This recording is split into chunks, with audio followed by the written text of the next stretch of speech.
Hi there, Abraham. It's nice to be here again. There seems to be one constant nagging issue that I seem to have issues of worrying thoughts about my health consistently. I mean, I've been following you for 5 years now. And I'm, like you say, it's not like a college degree. You know, it's like you're always in and out, and as I am, very much so. And, you know, I have kind of, I don't want to say I have, because I don't want to claim ownership of it, but it's these worrying thoughts of my health, it's a kind of a hypochondria type thing, you know, and they're very subtle.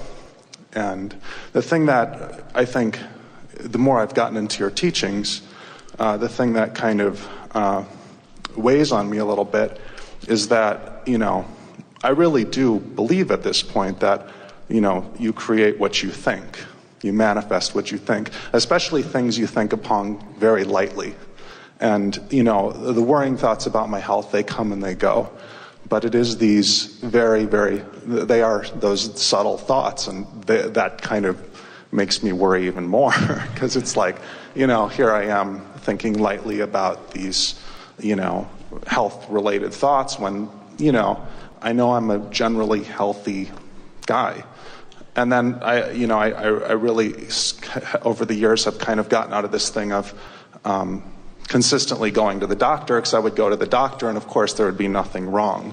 You know, it's all psychosomatic, you know, and where one issue disappears, another would pop up, and that would last a little bit, and then it would go somewhere else, and it would, you know, they're just made up kind of things that, and I'm just trying to figure out with all of this how to kind of start to really kill this constant belief structure, you know, that continues to reciprocate in my experience. The most significant thing that we want you to hear, and you'll hear it easily, you know it, but in this context you'll hear it even more as this question is active.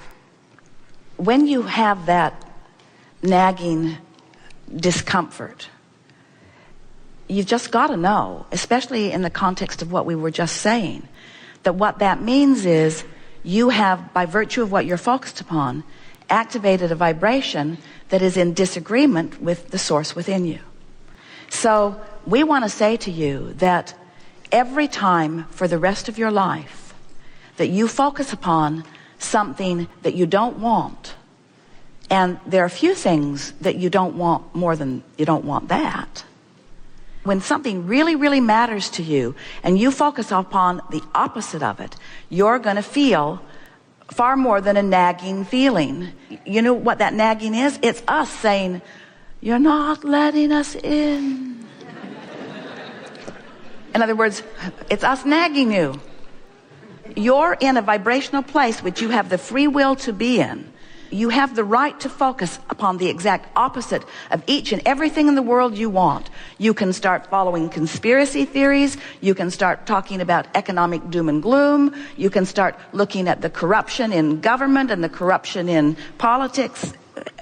Not really exactly the same thing, and sort of kind of, but not really. Close, and the corruption in medicine, and the corruption in religion, and the corruption in religion, and the corruption in religion, the corruption in religion. You can focus upon any of those things, and you have the free will to do it, and the focus to do it, and the brilliance to do it, and the background to do it, and plenty of other people that will love to do it with you.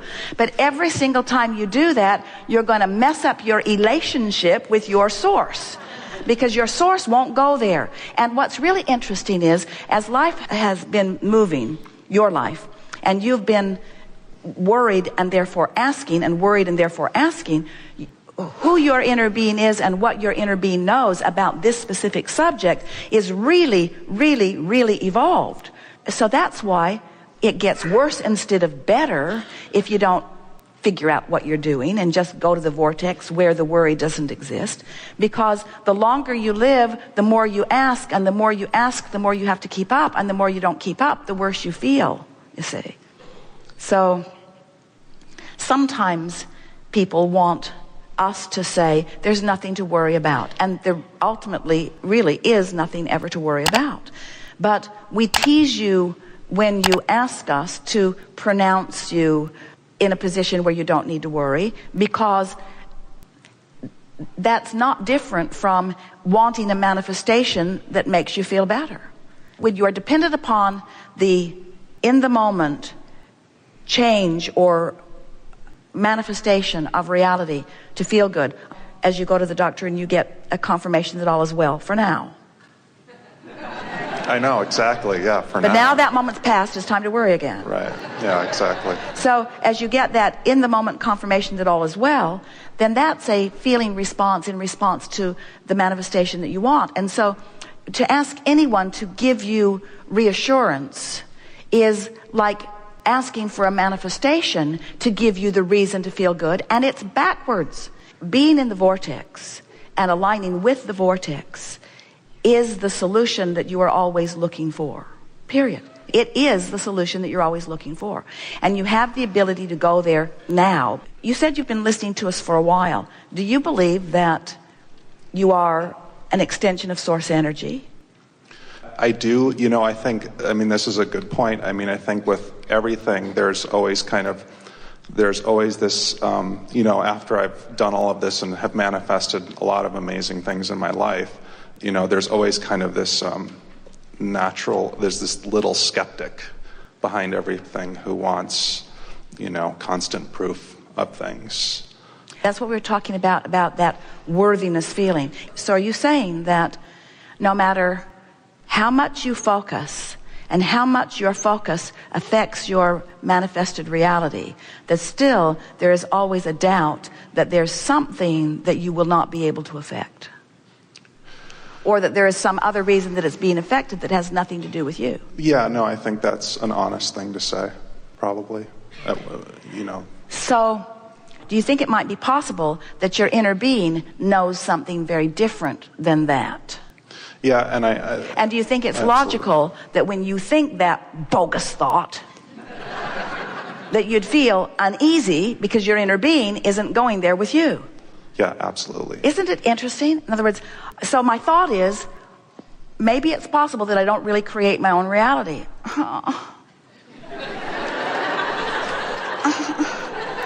Maybe it's possible that I have no control whatsoever and that someone else is calling the shots.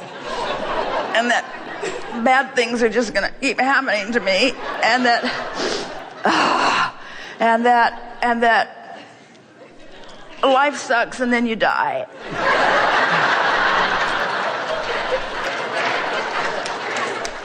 And we say, you're having clues.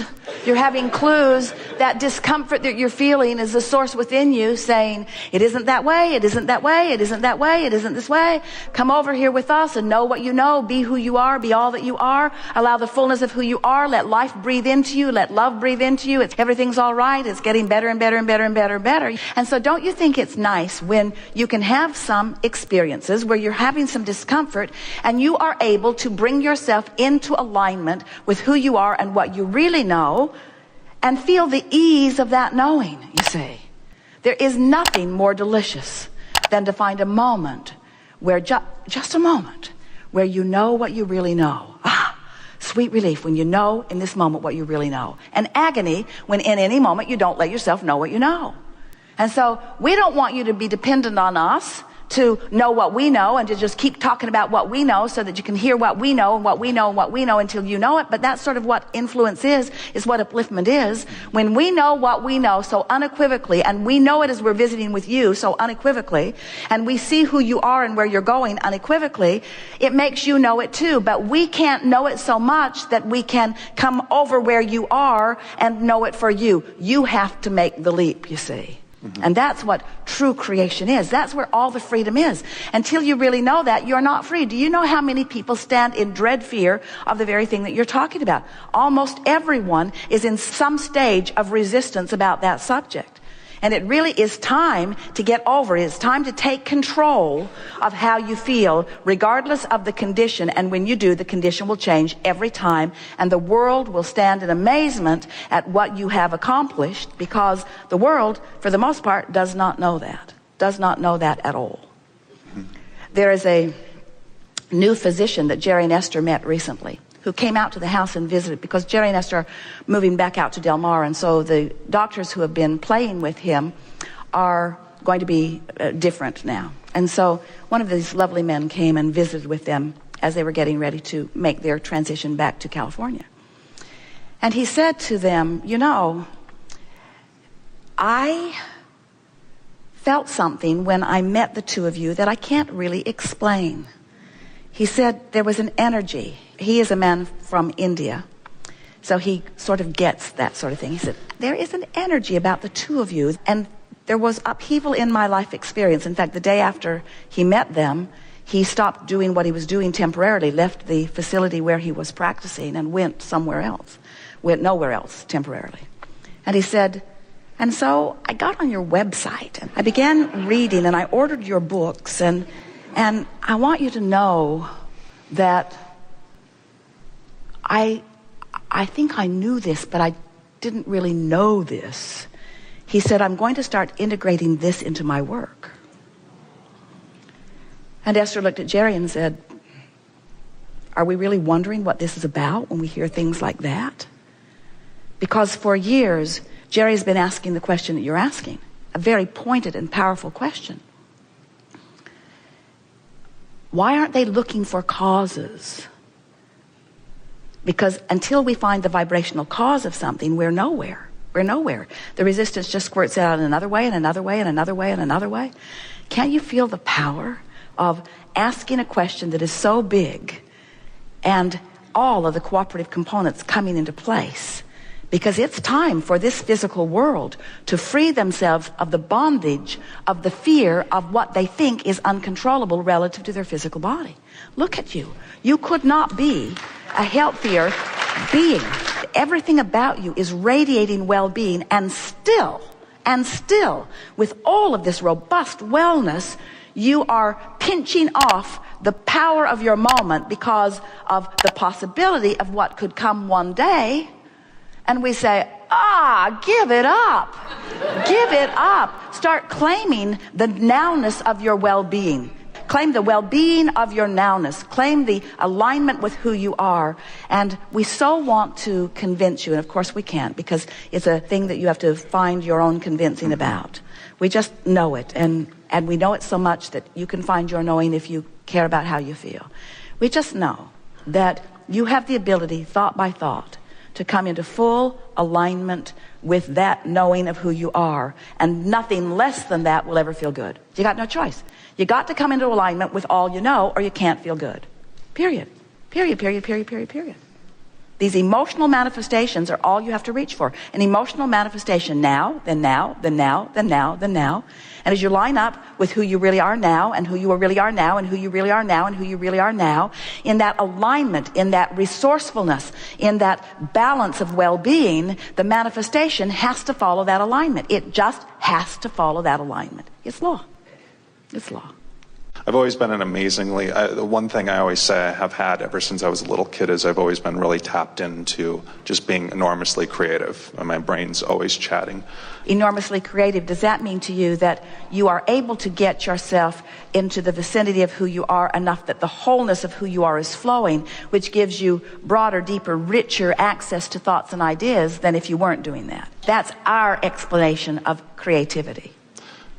And you kind of just answered my question. So I was just going to ask what was going on vibrationally with that. So that's pretty much, slam dunk for Abraham,